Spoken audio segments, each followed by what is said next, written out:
আসসালামু আলাইকুম, নাজুস kitchen express আপনাদের স্বাগতম। আজ আপনাদের সাথে রোস্টের সহজ একটা রেসিপি শেয়ার করব।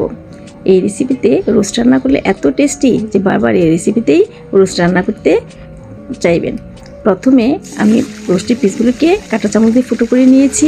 ফুটো করে নিয়ে 30 মিনিট ম্যারিনেট করে নিয়েছি। আদা বাটা, রসুন বাটা, জিরা বাটা, স্বাদ মতো লবণ দিয়ে 30 মিনিট ম্যারিনেট করে রেখেছি। ম্যারিনেট করে ভেজে নিয়েছি গরম তেলে।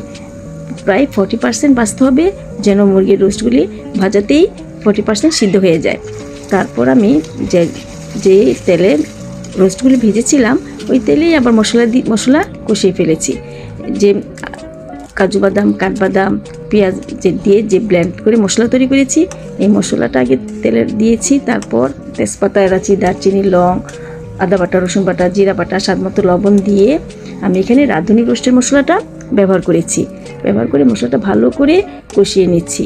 অল্প পানি দিয়ে ভালো করে কষিয়ে নিয়ে তারপর মশলা যখন কষানো হবে তখন একটা একটা করে রোস্টের পিস দিয়ে ভালো করে কষিয়ে অল্প পানি, এখানে রোস্টটা অল্প পানি দিয়ে অল্প আঁচে সিদ্ধ করতে হবে।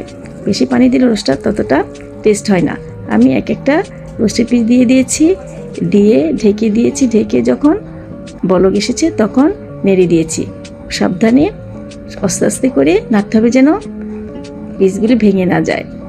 তারপর নেড়েচেড়ে আবার ঢেকে রেখেছি। ঢেকে রেখে প্রায় সিদ্ধ হয়ে এসেছে। এই রোস্টটা এত টেস্টি যে একটা আইটেম দিয়েই আর কোনো আইটেম লাগবে না, এই আইটেম দিয়েই খাওয়া হয়ে যাবে। এখন আমার রোস্টটা প্রায় হয়ে গিয়েছে। আমি বেরেস্তা ছিটিয়ে দিয়েছি। বেরেস্তা দিয়ে কিছুক্ষণ আবার ঢেকে অল্প আঁচে সিদ্ধ করব। প্রায় সিদ্ধ হয়ে এসেছে। আমি 1 চামচ ঘি ছড়িয়ে দিয়েছি, যেন ঘি যাদের থাকবে দিবেন, না দিলেও হবে, কি না দিলেও টেস্টের এত হবে না, গরফের হবে না। আমি ঘি ছড়িয়ে দিয়েছি। আমার রান্না প্রায় কমপ্লিট। ভালো থাকবেন। আল্লাহ হাফেজ।